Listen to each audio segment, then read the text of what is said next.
Okay, Thank you. so Okay, welcome everybody. Thank you for joining this another meeting we're having with Gabor Mate. And this time we said we're going to talk about more about the issue of trauma and how is that connected to how we can work, mostly as Israelis and Jews, to work for human rights against the occupation. How does this thing affect the way we are working? And I'm very happy that Gabor is willing to join with us in this meeting. So Gabor will have a few moments, like as much as you want, to just give a preview, and then if you sent questions ahead of time, just send it again, please, on the chat, and I'll give you a few minutes. Really, just it's really like 1, 2 minutes to bring up your question. And if at some point we'll see we have more time, then we can open up for new questions. So generally, we can begin. Thank you. Yeah. right. So I just did print up the questions, so at least No. the they sent me. Look, first of all, welcome everybody. Thanks for joining us.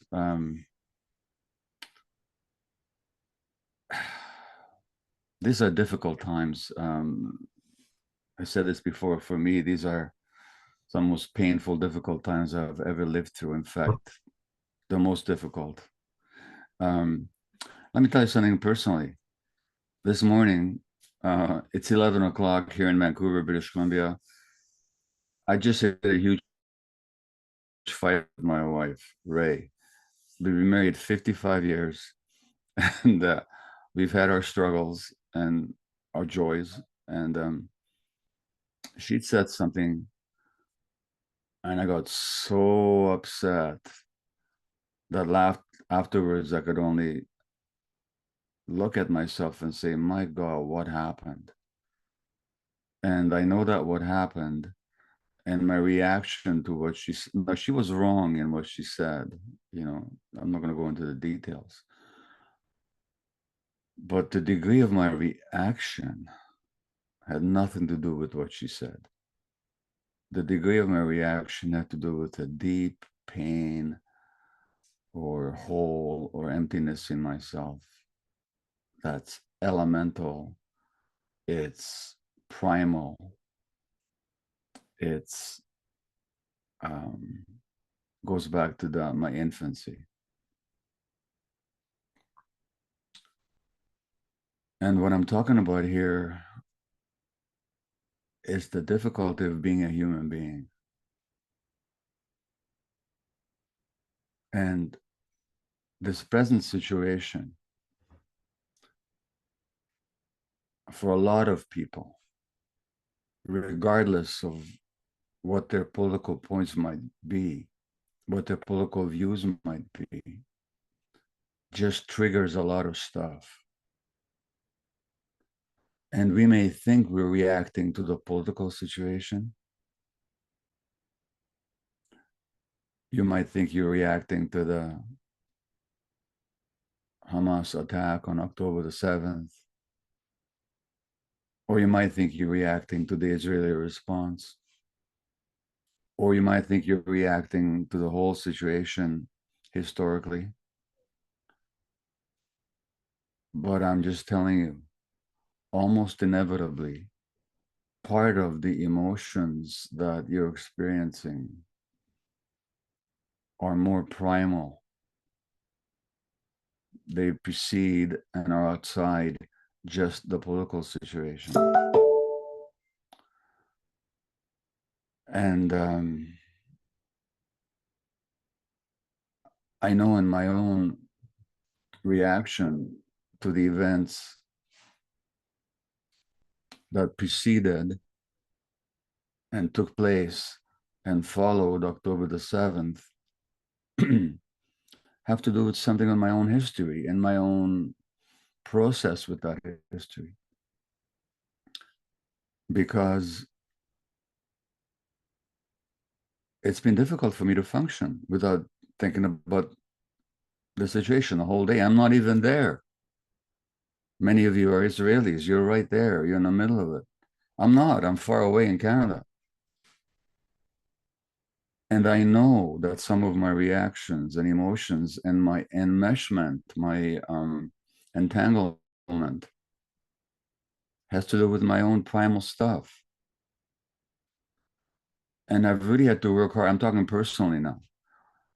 I've really had to work hard at being engaged because I am engaged. This issue matters to me. It's mattered to me for a long, long time. Long before October 7th, decades now. But there's a distinction between being engaged with an issue and being enmeshed with it, entangled with it. The engagement is conscious, it's intentioned, it comes from a certain commitment, and I'm talking about on any side. The enmeshment and the entanglement is when it takes over your emotional functioning and you can't separate yourself from the events and it dominates your dynamics. Now, that's been true for a lot of people on all sides of this issue. So I'm just talking about acknowledging people. I'm acknowledging the human difficulty of being with and not being taken over by the terrible events that we are witnessing. So that's the first point I want to make. I just want to acknowledge the human difficulty for all of us. It's hard, really hard right now. And especially if you're a sensitive person who can't separate yourself from the world and just block yourself off watching television or whatever you do to escape. Some of us are not capable of doing that. So that's the first point. The second point is, I know that for the most part, I'm talking with and engaged with a group of Israelis, over 100 people. I can't tell you what to do. I can't tell you what's right for you. I'm not there. I've been speaking out on this issue, giving my point of view, which is, I'm not going to go over it now. But when people say to me, you're not there, you don't have to live with the consequences of your opinions. Well, that's true. I'm not there. I don't have to live with the consequences of my opinions, number one. And number two, people who share my opinions, who are Israelis, they have a great difficulty because they face all kinds of consequences that I don't face. So I'm in no position to advise anybody of what to do. And I can't claim to be in any such position.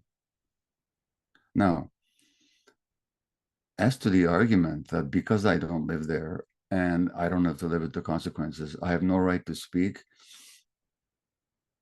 I could accept that under one condition, that everybody else who doesn't live there and who doesn't have to live with the consequences of what they say should also shut up. So if I should shut up, then so should all the rabbis in North America shut their mouths, because they don't have to live with the consequences of their support for what's going on either. If I don't have to live with the consequences of my opposition, they don't have to live with the consequences of their support.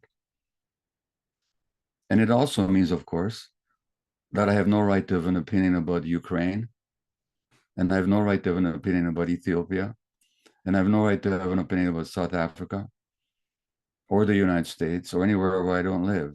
So either we grant each other the right to have opinions, no matter where we are, or we all shut up. And that's not going to happen. But what is totally true is that the part of it that is true is that because I don't live there, I can't tell people who do live there what they should be doing or how they should be feeling. So I hope you're not looking for that kind of advice from me, because I'm not qualified to give it. I would imagine that if you're an Israeli and you oppose the occupation, and you see the brutality of it. And if you get information about what's happening in Gaza, and you're upset by it and appalled by it, it must be very hard. Because as far as I can tell from this distance, and the only Israeli media that I have access to is Haaretz, which I read the English version. But Haaretz tells me that most Israelis, over 80%, are fully in support of the war in Gaza right now and what's happening there. And what I also understand, and you'd have to tell me if this is correct or not, that most or all of the information that Israelis get about Gaza in their own media doesn't tell you too much about what's really happening there. So that me living in North America, and I can watch the alternative media here, I can read the mainstream media, I can watch Al Jazeera. I don't watch Al Jazeera, but a lot of people do. I understand Netanyahu wants to shut down Al Jazeera now in Israel, as you all might. But I have all kinds of other information. I don't know what information you're getting. So I don't, and part of the problem is we're all looking at different information. So it's very difficult to have a conversation because we're not even dealing with the same facts. And the final thing I'll say, again, is general.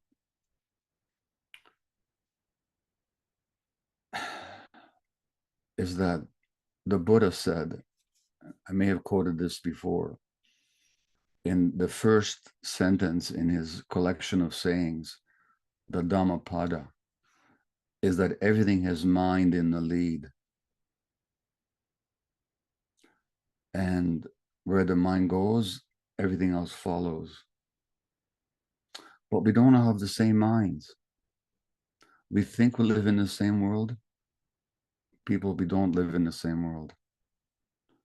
Because each of us, now, I mean, for all the truth that we're all one, and when Assaf leads a breath meditation, that's the one thing that all human beings do. Whether they're Nazis or Jews or communists or capitalists or Arabs or Hindu, we all breathe. And all the spiritual teachings, whether they're Kabbalic or Sufi or Hindu or Buddhist or indigenous, it's all about the unity and the unshakable oneness of all of existence. So on the one hand, many of us know that on some level, but on another level, we're so divided. We're so identified with self and with our group and with our tribe. It's just really difficult. And then we experience the world through the minds that we have. But our minds are so conditioned by multi-generational trauma and history and what happened in our families and what happened to us, that we can look at the same events and we can all be very sincere and yet have completely different opinions about it and completely different emotions around those opinions. And I'm not going to look for it, but I may have mentioned this on one of our previous meetings. There's an American neuroscientist. In fact, you know what? I'm going to get up from the computer for one quick second. I'm going to grab the quote. I'll be right back. Just in this minute, while Gabor is still not here with us, if any of you sent a question ahead of time, you can send it again to me and I'll pass. I might give you the chance to read it out loud. Okay, thank you, Assaf. So the quote is from a recent book by Robert Sapolsky. And Robert Sapolsky is a neuroscientist, a neurobiologist at the University of Stanford in California. He's a very well-known author. And he's worked with, he's written books on many things. You can find him on YouTube, but his most recent book is called Determined. And the title doesn't mean determined in a sense of being committed or intent on something. It means predetermined. And Sapolsky writes, we are nothing more or less than the sum of that which we could not control, our biology, environments, and their interactions. He says there's no such thing as free will, and blame and punishment are without any ethical justification. So he says that we're also predetermined by our past and our biology and our circumstances. We don't even have free will. And you know what? I think that's true about 99% of the time. Because this morning when I reacted to my wife, there was no free will there. It was automatic. I was a machine. I was a mechanism. And it took work to get to the point of consciousness and to the point of awareness where I could even make a decision. I was free. It was really hard. And this is me, age 80, after all the work that I've done and all the teachings that I've done. And when it comes to the political situation, when it comes to the conflict that has beset the Holy Land for over 100 years now, how much free will do we have when it comes to choosing our perspective and choosing our emotional reactions? How automatic and mechanical is our reaction? How free are we? What I can tell you is that when I'm in a state of reactivity and kind of mechanical reaction, if I pay attention to my body, it's very tense. So in this conversation today, let's invite ourselves to pay attention to our bodies and to ourselves. And I'll try to be as aware and non-mechanical as I possibly can be. I invite you to do the same. That's my introduction. Assaf, let's deal with the questions. Okay, so Morani Kornberg, you wanted to ask a question. If you can raise your hand and then I can unmute you. And Gabor, maybe just to give I think many of us, just to say that many of us, I think, are activists here against the situation, against the war. And really the question that we framed is how can this kind of trauma work, and acknowledging it and doing it, how can it actually support us in our work? How do you see it? And if you have practical ways, I mean, you said that you can't really, you can tell us what to do, but yeah, I think you did a lot of trauma work, so we've seen many things. So if you have something to say about that, and then I can allow for the first question, it's fine with you. Sure. Well, there's a real intersection of traumas in the chronic Israel situation, and particularly in the current situation. So it depends which trauma you're asking about. But to make it very brief, if you're activists, which, my God, if you're activists today in Israel, I can only salute you and respect you and acknowledge you, because it's very difficult. I know how difficult it is. And I know what you face and how alone you might feel, or at least how challenged you might feel. And the practical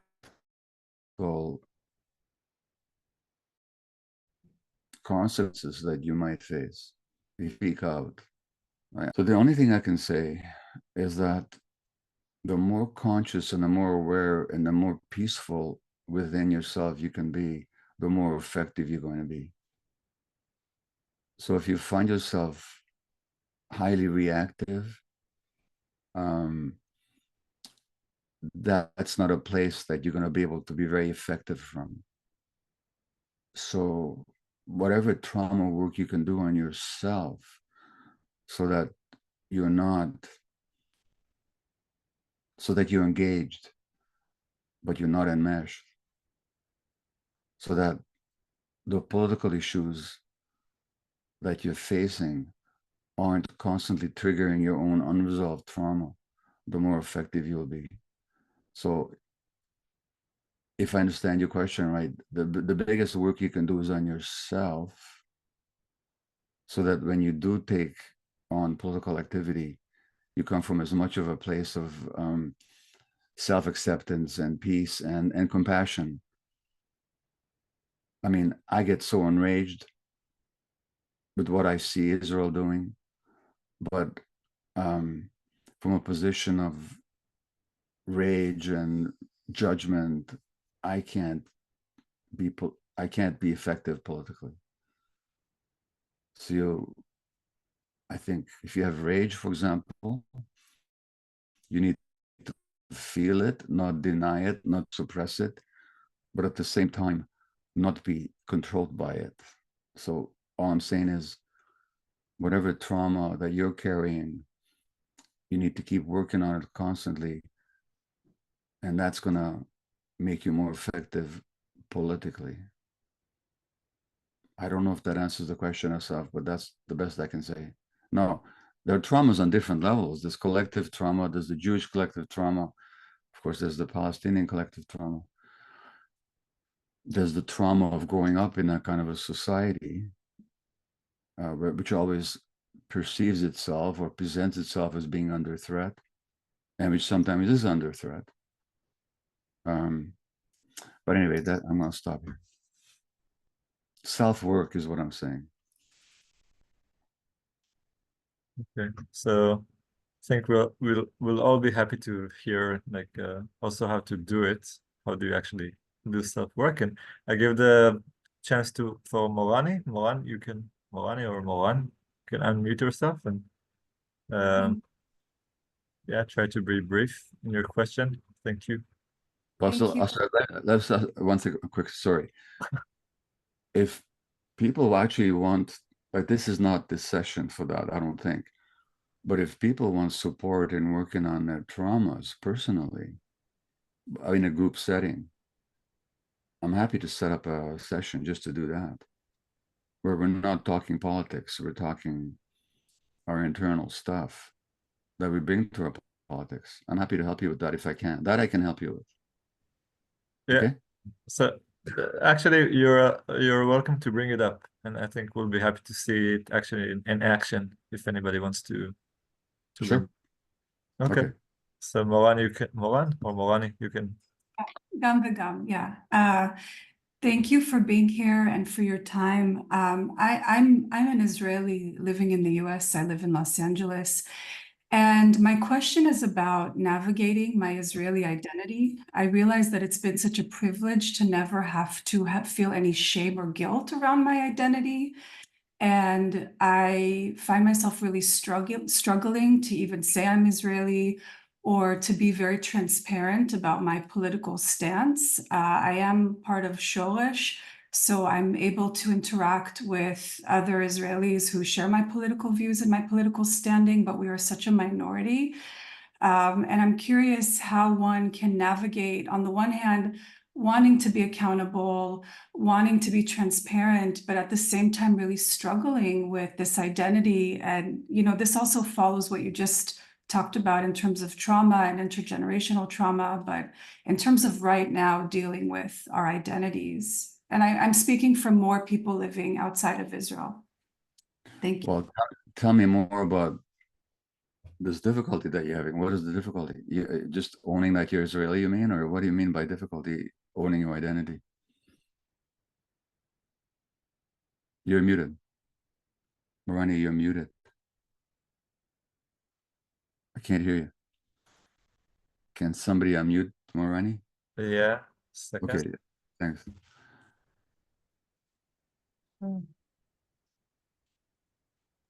Okay. Yeah, so give me an example of what you're facing, okay?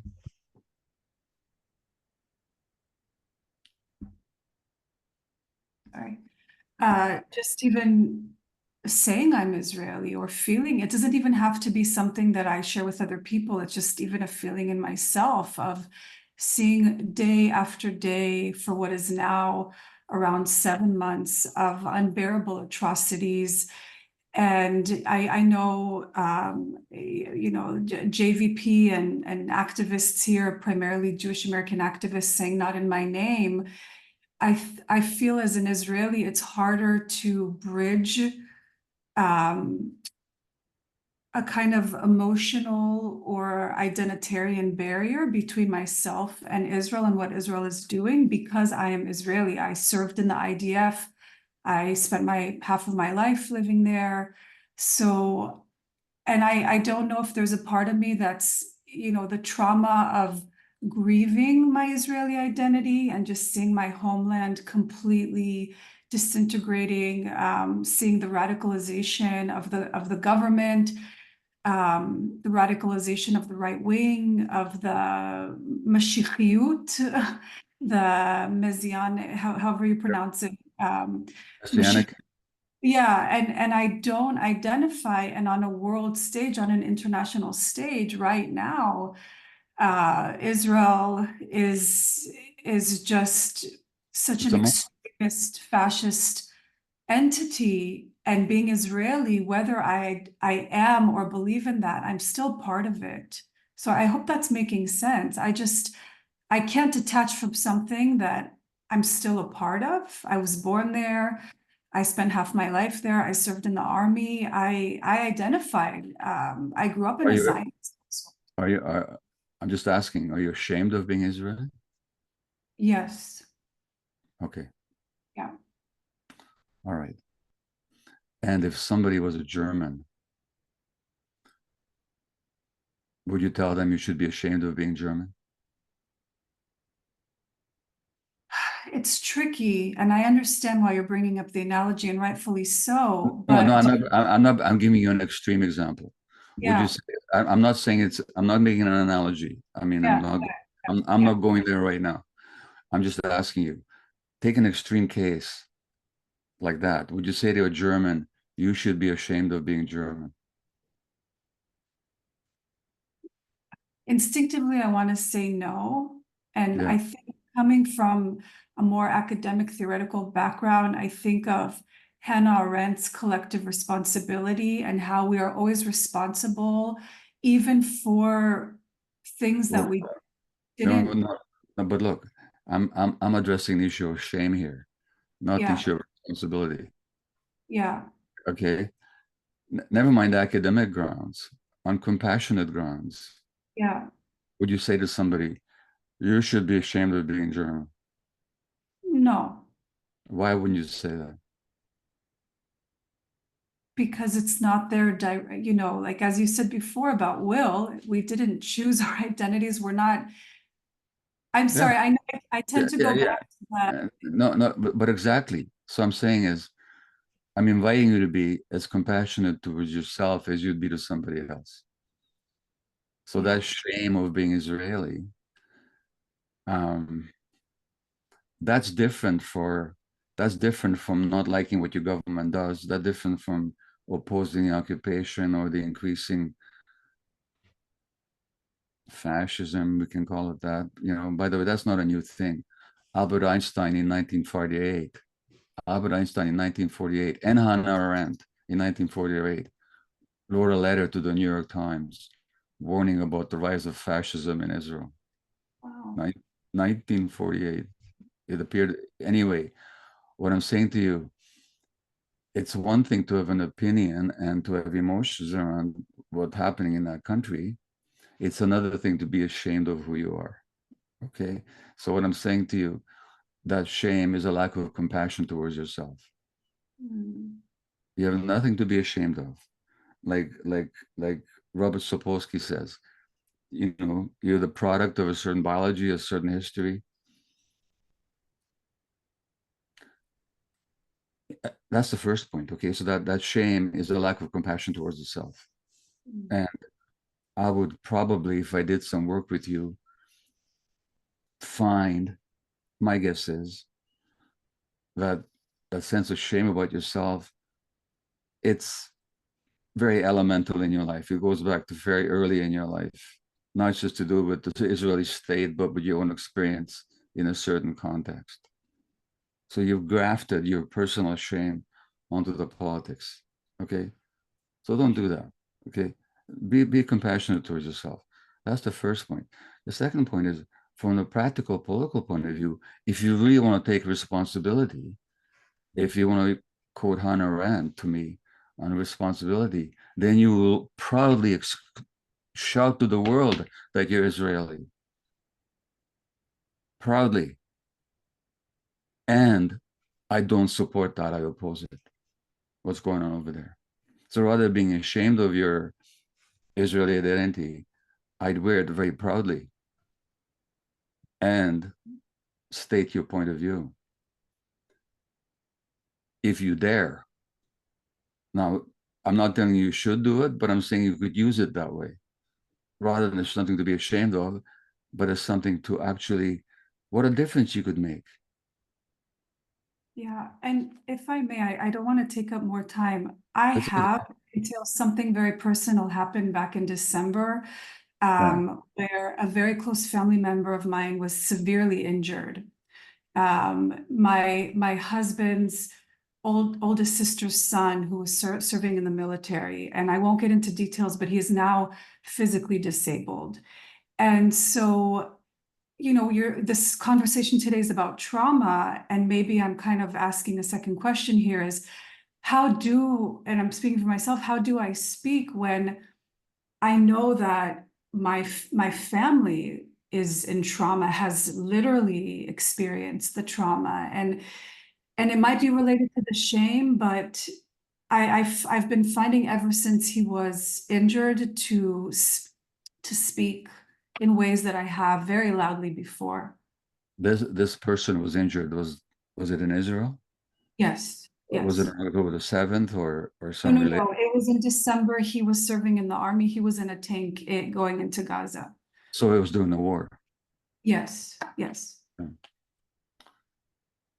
Well, like on the individual level, all you can have is all kinds of compassion for those people. I mean, for the person who got injured and for his family.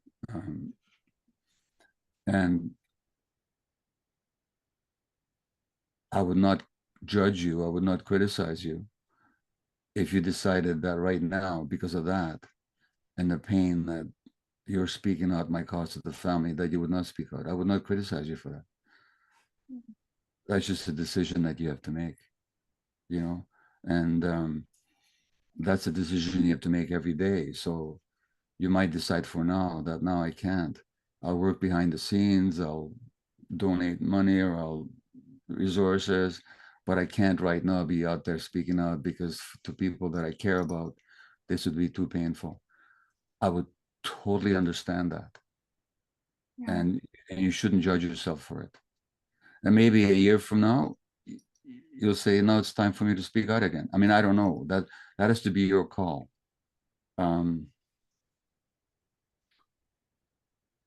Yeah, that's what I would say about that. Okay. Thank you so much. Thank you. You're welcome.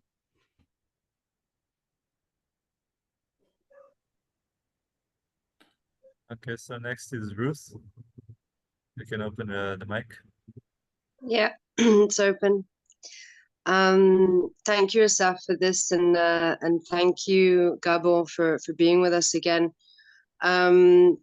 My name is Ruth. A tiny bit of background just to give some sort of context to my question. I actually can't see you, which is a bit frustrating. I'm just gonna scroll here. I can see you now, Gabor. I'm the granddaughter of Holocaust survivors. I've lost you again. Okay, I'll ask this question to Assaf, but this is No, to you. I'm here. I'm I hearing. can see you. I can hear Okay. you. Yeah. Okay, good. I'm the granddaughter of Holocaust survivors, and my mother was born, she's actually here in the meeting as well. She was born here in Israel. I live in Haifa. I grew up in the UK, but we moved here when I was 15 in 1999. And when the second Intifada started, my parents were very active against the occupation, and that was sort of my introduction to a whole nother history that I never learned about growing up.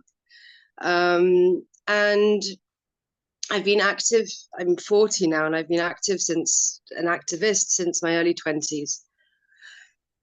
And what you said about engaged and enmeshed really spoke to me, because I found that my most effective activism has been when I can be engaged and not enmeshed. Yeah. But I'm finding it a incredible struggle to not be enmeshed in what's going on, to not have my emotions completely overtake any, the news comes out and seeing what's happening. I have a friend in Gaza who fortunately we were able to get out 3 days ago. I find myself with a lot of anger, a lot of rage, and sort of aimed at like random people, very randomly. I walk around thinking like, does this person support the war? Does this person support the war? How do they feel about what's happening? Do they agree with genocide? Do they not? What's and I don't know how, in this moment, when things are this terrible, I think we're losing adjectives. It's hard to even find the words to describe what's happening. How not to be enmeshed, how to be able to, and I meditate, and I've been following you for years and years. My own personal traumas. I found myself triggered enormously by everything that happened on the 7th, and then afterwards. And it's so I don't know how to do it. It's like I feel like I've been set back 10 years. And I don't know, how do you not be enmeshed when, and I find compassion to be an incredible tool. And it really takes effort to feel compassion. It really takes work. But I'm scared. Honestly, I'm very scared. What is I'm your very fear? angry. What is your fear? If I'm honest, I'm scared of dying. I'm scared of bombs. I'm scared of war. I'm scared of my anger. My anger scares me. Okay. Well, look. So, Ruth, first of all, thank you. Anything else? No, thank you. All right. You're not alone. I mean, in Israel, you're not alone. In the Jewish world, you're not alone. And in the world in general, you're not alone. I'm telling you, it's maybe difficult for you to tell in Israel, but even in this country, Canada, which is, what can I tell you? It's the blandest country in the world. It's the most boring country in the world, if I can put it that way, for all kinds of reasons. But even here, there's a lot of people whose hearts are so heavy. They're just heavy every day. What's happening now? I don't know if you can appreciate this in Israel, but what's happening right now is affecting so many people around the world. Nobody has seen anything like this. There's something unique about this. Now, there's been lots of terrible things happening. There's the war in Ukraine. There's the Iraq war with 500,000 civilians died. There's the Vietnam. There's people have lived, but there's something about this that's unique. The daily, first of all, it's more accessible than anything ever was because of social media. And those images of starving children, on the one hand, on the other hand, the justification of it. I mean, it's heavy. So first of all, give yourself permission to experience all that you're going through. It's just totally human. Okay. The despair is human. The rage is human. As far as being afraid of your anger, how about just accepting it as a very normal response to a completely abnormal situation? Are you worried that you're going to go and kill somebody with your anger? Are you worried that you're going to harm somebody? So here's the thing about anger. Do you know why we're so afraid of anger? Why? What was anger like in your family when you were growing up? Not great. Well, what was it like? Scary. That's what you're afraid of. Okay. And you're also afraid because stuff happened to you as a kid, which would have caused anger in you. But for you to express that anger would have threatened your relationships with the people on whom your life depended on. So become very afraid of our anger because it threatens our world. So that part you can deal with and heal and work with, you know. Other than that, just make space for your anger. Being enmeshed doesn't mean, being engaged doesn't mean that you don't have anger. Being enmeshed is that you don't let that anger govern and dictate your behavior. Mm. Okay. And when the Buddha taught meditation to his students, he said to the bhikkhus, you know, to the monks, he said, when the bhikkhu, there's sadness in the bhikkhu realizes that there's sadness in him. When there's anger in the bhikkhu, when there's anger in the mind, he recognizes that there's anger in him. He never said, don't be angry. Mm. Okay. Thank you so much. You're welcome. Thank you. Gabor, until the next speaker, if you have a question that you found that was interesting, maybe you can answer that, and then we'll find another person who wanted to ask. So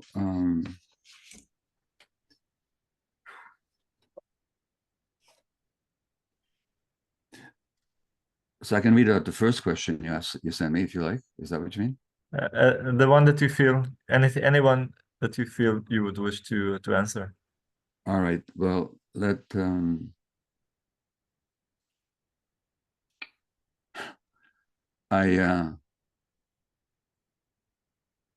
resisting engaging with the question that brings up the most resistance in me, okay, because I want to argue with this person. So I'm not going to go there. Maybe I'll go there later, but not right now, okay, because I want to argue with this person.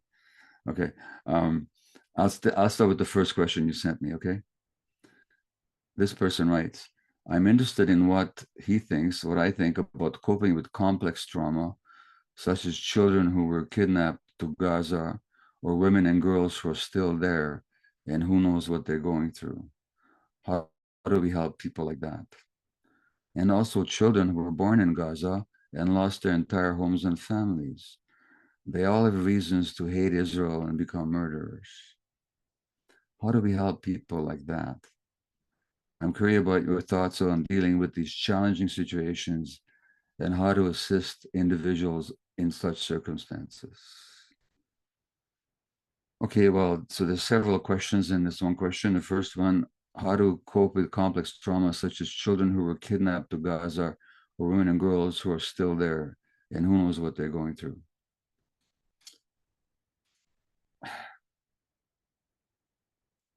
You won't know until they come back.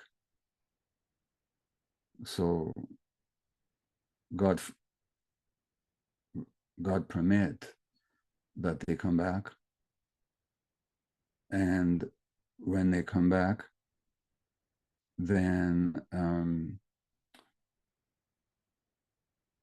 you'll see, like, I don't know who the captives are at this point. I don't know how many children are there. I mean, I don't know what's happening to them. But when they come back, then you'll see to what degree they're traumatized. It's hard to believe that they will not be traumatized, but there'll be degrees of trauma. Let me tell you something. I read an article recently on Palestinian kids from Gaza who've had amputations. Thousands of kids have had amputations of their limbs. Otherwise, they would have had gangrene and died. And this article, there was an interesting, just an article about the process of the surgeons who are performing these operations. But what one of the doctors said, what was interesting is that those kids, doesn't matter how terrible things happen to them, if they have their mothers to hold them and to love them, they're less traumatized than the others. And the point I'm making about that is that the degree of trauma that people experience doesn't just happen because of what happened to them, but it's also what kind of support they get. So I don't know how to help those kids or the adults who will come back from captivity, when and if they come back. But what I do know is that each of them will have their own particular trauma or degree of trauma, and the support and the healing will have to address their particular level of trauma. So I can't give you a general answer. What I can tell you is that I'm sure that there's a lot of trauma work that will have to be done with those hostages when they come back. How to do it, that depends on the individual.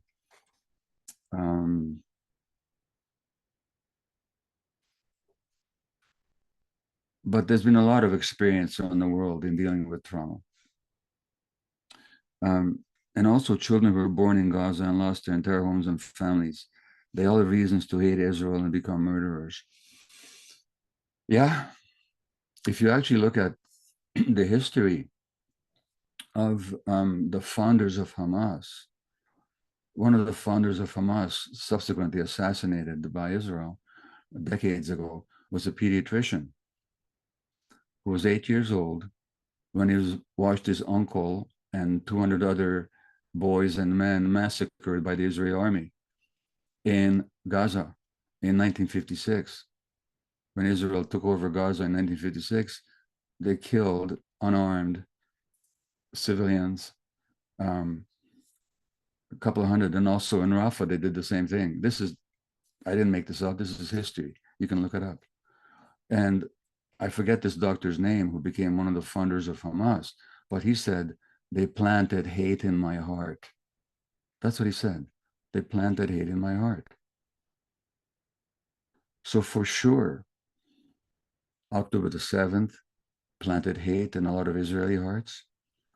And the occupation and what's happening in Gaza right now will plant a lot of hate in a lot of Palestinian hearts. There's no question about it.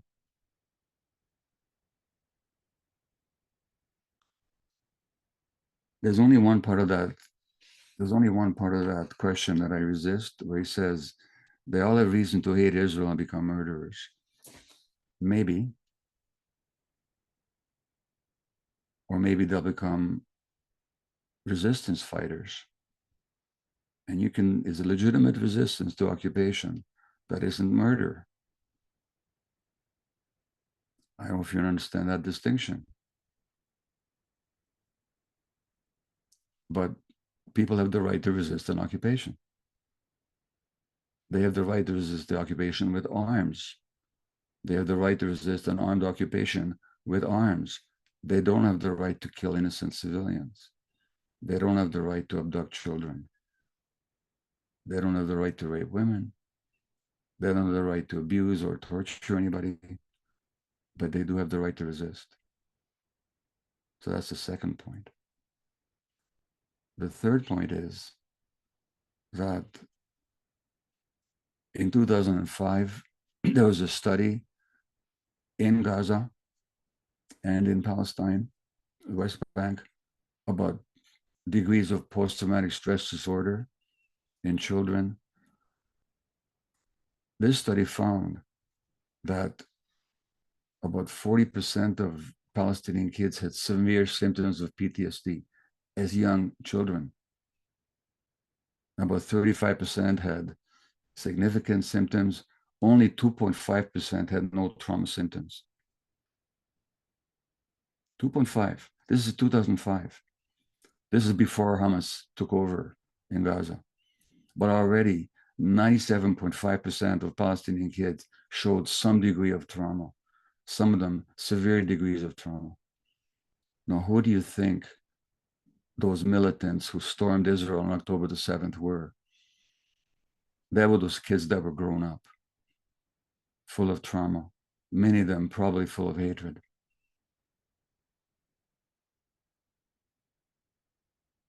And this is a cycle. This is a historical cycle that's been going on for so long now. So we're never going to resolve the issue looking at any one particular generation or any one particular group. You got to step back and say, what is it about the situation that keeps creating this ongoing trauma on one side and also on the other side? Now, somebody writes to me on the chat, not true, you don't understand the situation, we know exactly what's happening to them. Okay. Then what the heck are you listening to me for? If you don't think I understand, or if you don't think that I have a fair approach, why are you here? And if you really don't think I understand, tell me exactly what you don't think I understand.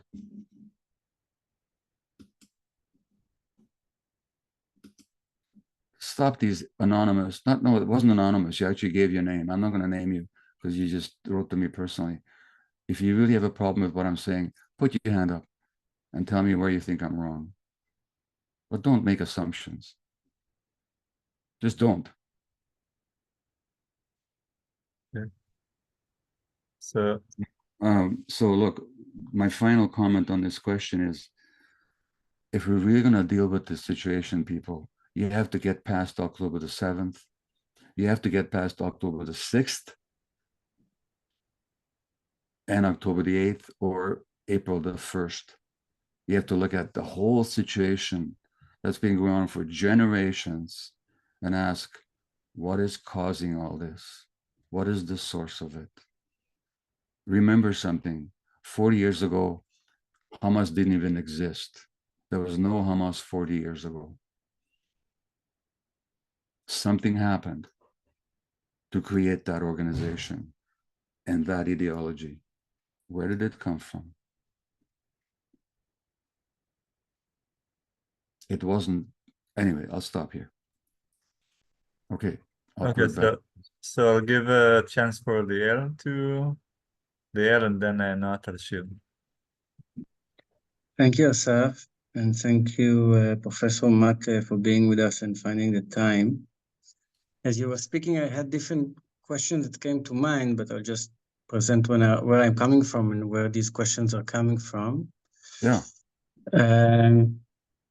My father was born in Libya, and he left Libya when he was 20 years old. Sorry, say it again? My father was born in Libya. He's from Your father's from Libya, okay. So he's an Arab and he Jew. left Libya, and he left Libya when he was 20 years old. Yeah. And throughout the last 15 years, when I'm working more closely with Palestinians and being in solidarity with Palestinians, we entered to many arguments and even fights with him telling me that I don't understand who the people I'm working with. I don't understand really the Arab culture. And I'm like very naive. Yeah. And I thought that it speaks from a racist point of view, something very nationalistic. But the comment that he gave me after October 7th really shaken me. Yeah. And what he said in October 7th, when I spoke with him, he said this. He said, now you see, this is exactly what they've done to us in Libya. Yeah. And he was speaking from the expulsion of Jews from Trablus in 67, but also the massacre of the Jews in 45 and 46. Yeah. Like it's the year where he was born. Yeah. And for him, all of this is not relating to the occupation, not relating to the oppression of Palestinians. Yeah, I understand. it's like for him, in his perspective, is something very central on where he grew up, the hatred towards the we, as he sees it. And after saying this, he also told me, so please, Liel, now just don't write your posts anymore. Just stop for a bit. And since then, I'm like not really writing. The first week I wrote about like different friends that unfortunately were killed on October 7th that I knew, and trying to write from a place of not reacting from vengeance and anger. But I feel till today that I'm a bit frozen, of like I'm not really knowing how to react, and like every word that I can say can hit very hard on my family trauma. And also, I don't know how to engage in a healthy conversation with him because of his experience directly from hatred and violence and bigotry coming from an Arab country. Yeah, so we speak here a lot about the Holocaust, but I think the trauma of the Arab Jews is very central here. And I wonder like if you have any ideas regarding creating an opening there of maybe a more healthy conversation with him about this. Well, look, first of all, I totally understand your father's perspective. My mother, whose parents died in Auschwitz, and my mother and I were almost sent to Auschwitz. I mean, that's a whole other issue. She could never understand why I would criticize Israel. Her father was a Zionist leader, a friend of Jabotinsky.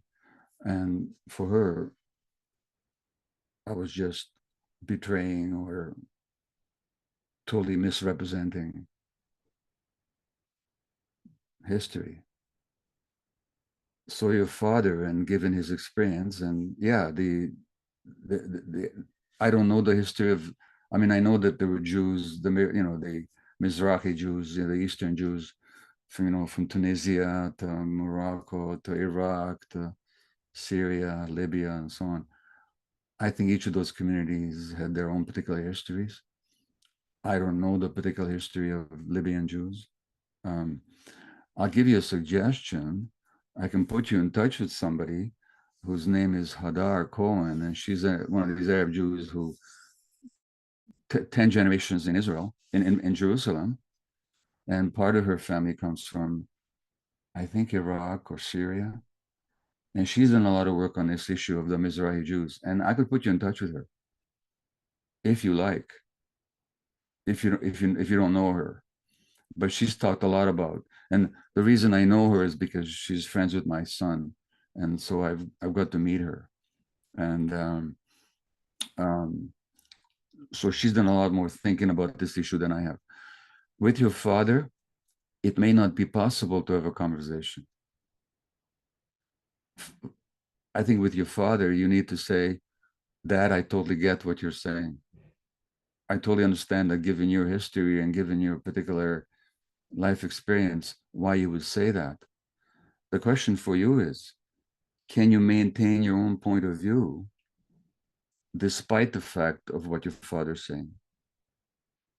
Can you see that October the 7th doesn't prove necessarily that your father was right all along, but what it proves is that this is what people do when we treat them that way.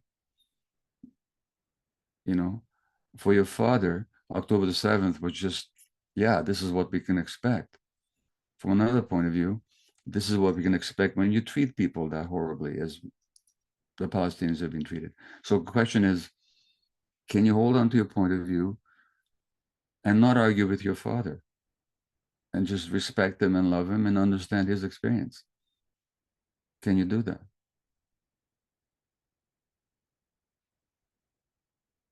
Again, you're muted. Yeah, I can do it. I can try, at least. It's been many years that our communication around this was very painful, I can say. Yeah. I think can you see that? Can you see that from his experience? and his understanding of history, what he's saying makes total sense. Yeah. Well, you have to just acknowledge that. That's all. And maybe you can hope that he'll be interested in your point of view, but you can't make him be interested. Okay? Yes. Yes. And Adar also is a friend of mine. I think she would be happy to hear that you recommended me to speak with her.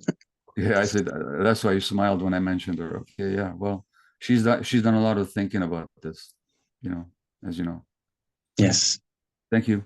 Thank you.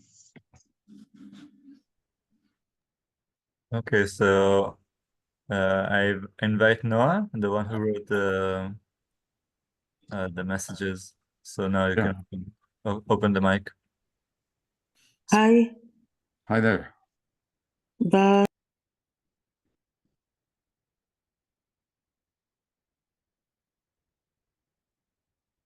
What would you like me to understand? okay. Hi, Gabor. Hi. No, thank you for talking to me. What would you like me to understand? There are two things. Mhm. When you spoke to the first person, Morani, who asked about her family member that was injured, and you recommended and you said, I understand your conflict, and it's okay for you in your situation to keep, your activism in a different way, out of like the sensitivity. Yeah. And I feel that what you don't understand is that for us Israelis, there is no one sitting in this room or anywhere in our society that we don't know personally. People who were killed, people who were murdered, people who are kidnapped, people who are in the army in Gaza, injured. There's something I feel that people from the outside don't understand about the society of Israel, is that it's one big family. There is no one here who doesn't experience the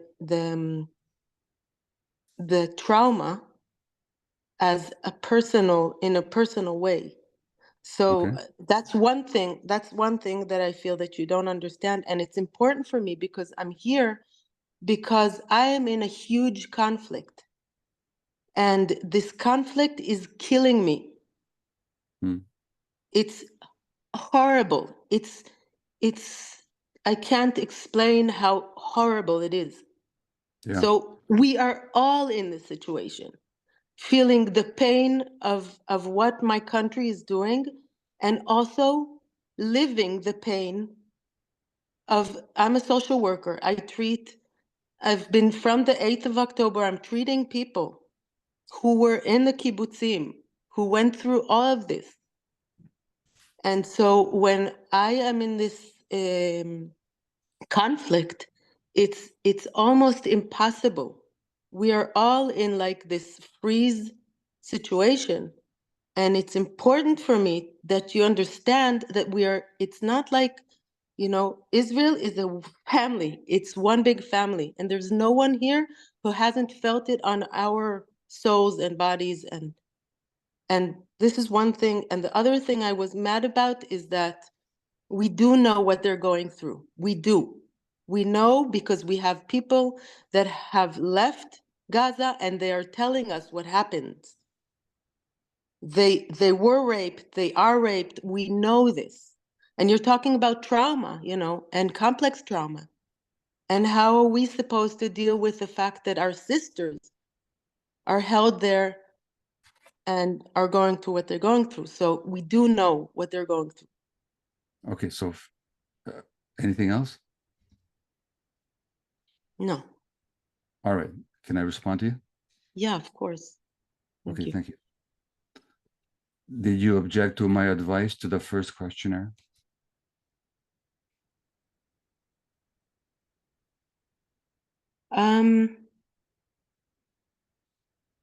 No, I don't. I mean, I understand that, and that's exactly the place that I'm standing in. Okay. But then, so what I said to her was, I totally get your family's suffering, and this is not the time for you necessarily to be hurting them by speaking out publicly. Okay? Yeah, but if you say that to her, you're saying that to everyone who's sitting here? Yeah, no, but you think I don't know what you told me? I know it's a small country. I know it's a family. I know that everybody knows somebody, either in their family or in their social group or somebody or their community. And especially if you're a social worker, you'll be dealing with a lot of people who are either directly lost somebody, or somebody was hurt, or somebody lost their homes, they had to be displaced. You know, I know that in the north and the south, a lot of people still haven't been able to return. I know all this. Okay, I get it. So the question is how, and I don't know if you're the person to ask, but I'm asking this because I know that everyone here feels like I feel. How can we be activists? How can we be in this place and also be respectful of our family and friends who are suffering? And so because this is the question. Yeah. Well, here's my question to you.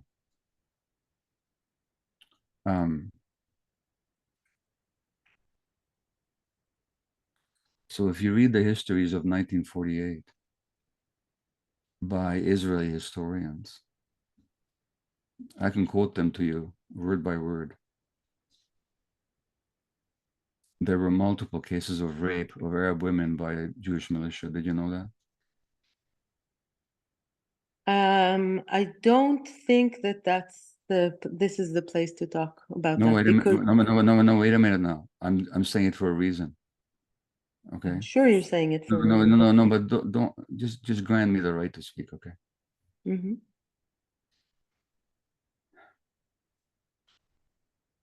I don't say that to justify any rapes that occurred on October the 7th or since then, okay?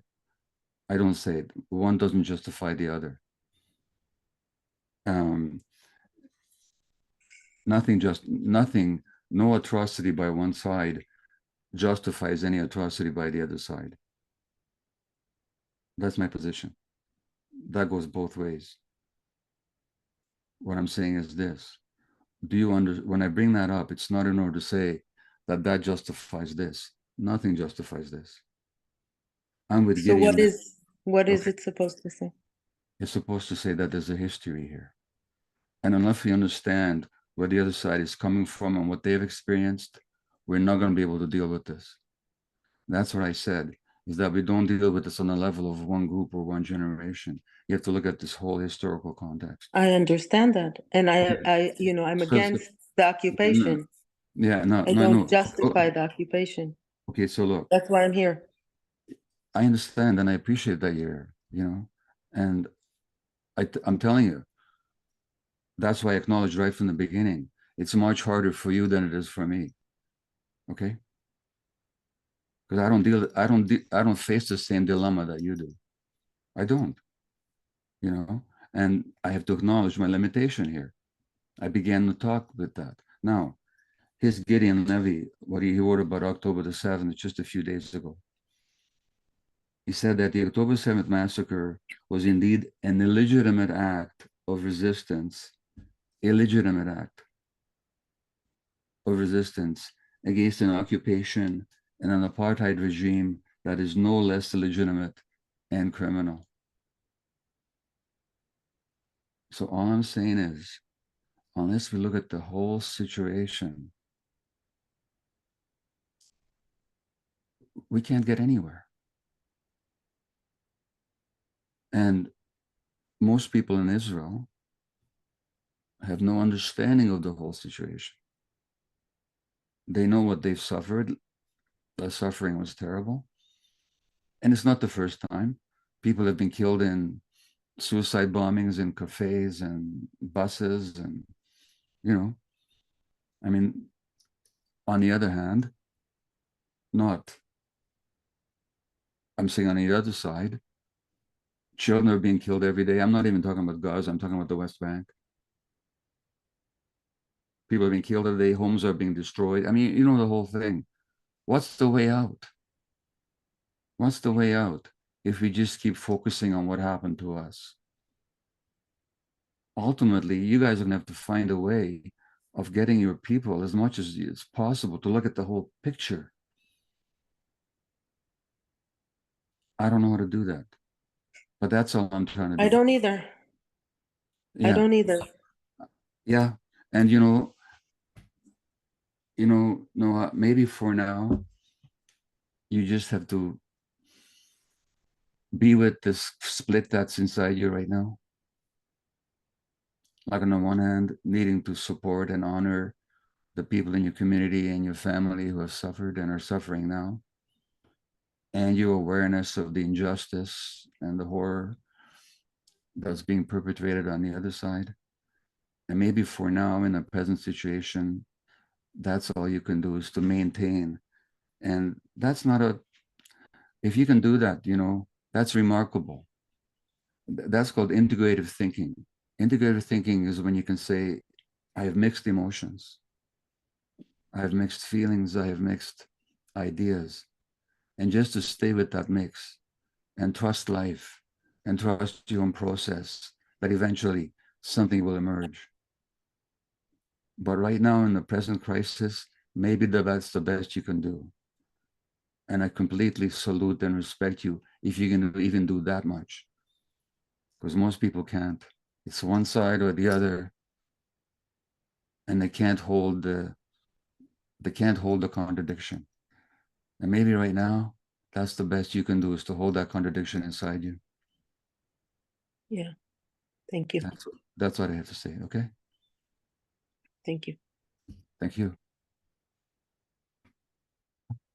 Okay, so Gabor, how much time do you we still have another person who will speak, and just tell me how much time, and then we. How much time did we plan for this? 1 hour or an hour and a half?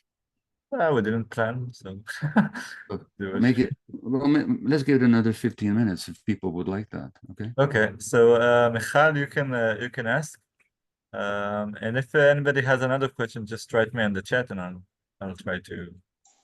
choose the question. Okay, so hello, Gabor, and thank you very much. It's a pleasure to listen to you. I say like this because the things are heavy, but it is. So my question is actually, it's not a personal question, but it is in a way. It's I'm occupied in the last in the last many years, I'm occupied with the collective psyche of the Jewish people. Yeah. The collective trauma of this collective psyche of the Jewish people. So I look at this, and I'm like playing with relating to the Jewish people as an individual. I'm a psychotherapist, and I'm also a trauma therapist. Yeah. So that's how I tend to really to see and to analyze the history wise and theologically wise and also psychologically wise. I look at the history of the Jewish people, and it's easy actually, because you can. It depends where we want to trace the beginning, but the Exodus of Egypt could be the first big exile, but certainly the first and second temples and the exile that started since the second temple. So it's like the last 2,000 years. It's the recent history in a way that we can trace and really see how much the Jewish people was their collective experience all over the world. Of course, not all the time and not everywhere, but in general, in the collective Jewish experience, there are deep traumas of being purchased, being all kind of atrocities were made. And in the last, it's not the Holocaust it's like the extreme, but it started a lot before. And I think we carry it as individuals. Each one of us carry also the collective consciousness, and definitely as a collective, as a Jewish collective in Israel. And so hoping that you can also relate, or you can also join this in general, this analysis. I would like to ask you if you have ideas. How can we do healing work with the collective trauma in collective means, not as individuals, and not our personal traumas? And this time I'm asking, but you know, Yeah. on collective terms. Yeah, well, a few things. Thanks for the question. First of all, there are some historical assumptions in your question, okay? Yeah. Which is that there's a Jewish people who have suffered a history. Mm-hmm. And even the exile is a particular historical point of view. Because most Jews never lived in Palestine, except long, long time ago. Even in Roman times, in the city of Alexandria, Egypt, there were more Jews than in all of Palestine put together. Okay. Why? Because Judaism, contrary to what it became later, was a proselytizing religion. So a lot of people who were Jews were never exiled. They were never in Palestine in the first place. They just they joined a religion. Mm-hmm. In Arabia, in the 4th and 5th centuries, prior to the rise of Islam, there were Jewish kingdoms. Did you know that? Did you know that? I didn't get it. In Arabia, Yeah. before the rise of Islam, there were Jewish kingdoms. Uh-huh. Did you know that? I don't think so. Well, it's a fact. Look it up. Okay. These were not exiles. They were Arabs who became Jews. Uh-huh. Okay. They were not exiled from anywhere. So this whole assumption that all the Jews are exiles is historically false. Hmm. That's why the Arab Jews look like Arabs. And the Hindu Jews look like Hindus. And the Chinese and the Chinese Jews look like Chinese. Hmm. It's because they were not exiles, they were converts. So this whole history of we were exiled, let's just drop it. Okay. Number one, historically. Number two, the Romans never exiled all the Jews who were in Palestine. Mm-hmm. And after the destruction of the temple in 70 AD, or the Bar Kokhba rebellion in 135 AD, some Jews left Palestine.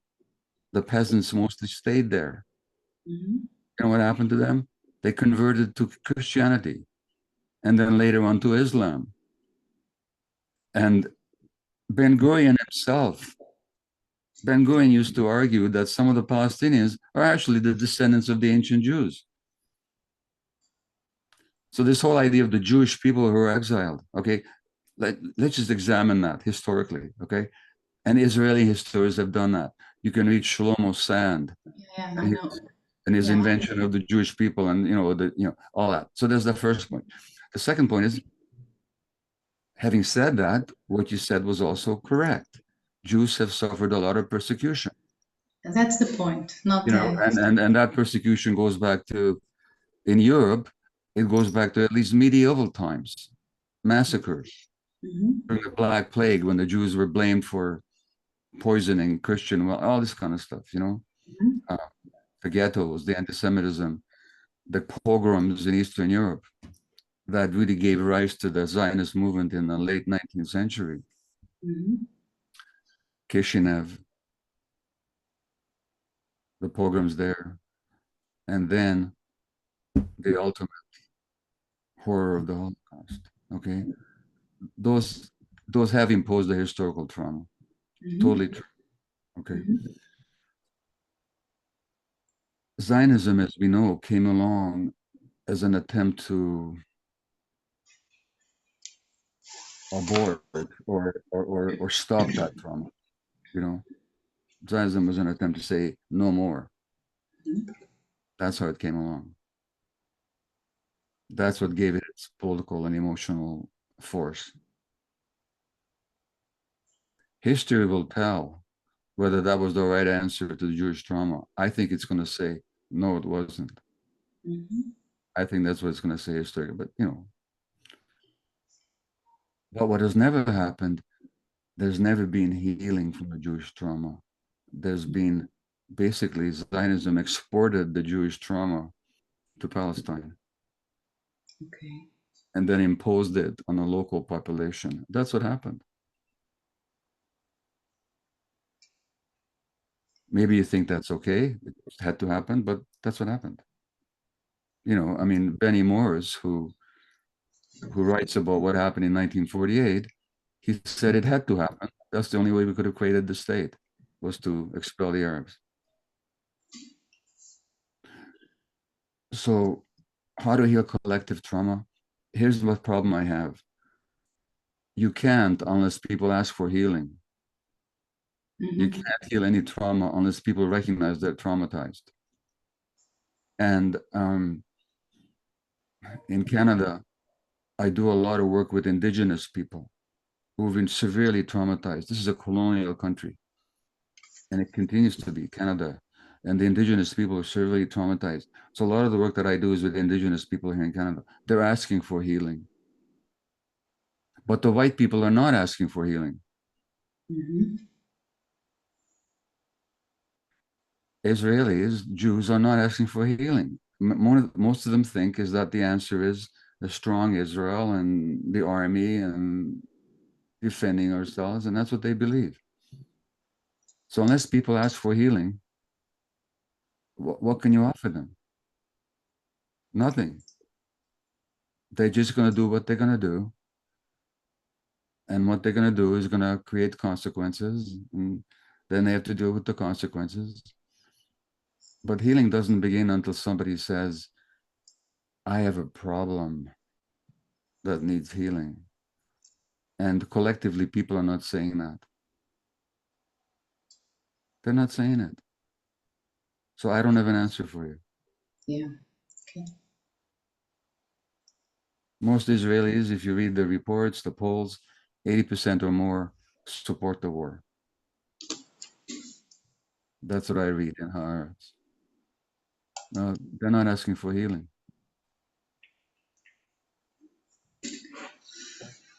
Yeah. That's part of the problem. Yeah. Yeah.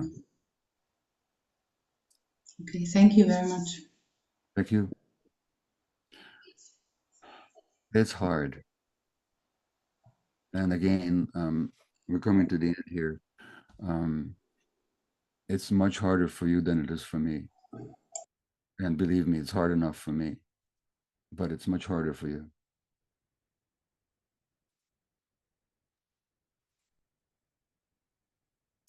And So, sometimes, you know, and to go back to my response to, was it Noah? Sometimes all we can do is to acknowledge the difficulty and to go through it and to hold on to ourselves. And to some degree, accept our helplessness, you know, accept our impotence. Not in the sense of not doing anything, but in the sense of recognizing that what we do in a short term, it's both necessary and completely inadequate. Sometimes we have to accept that.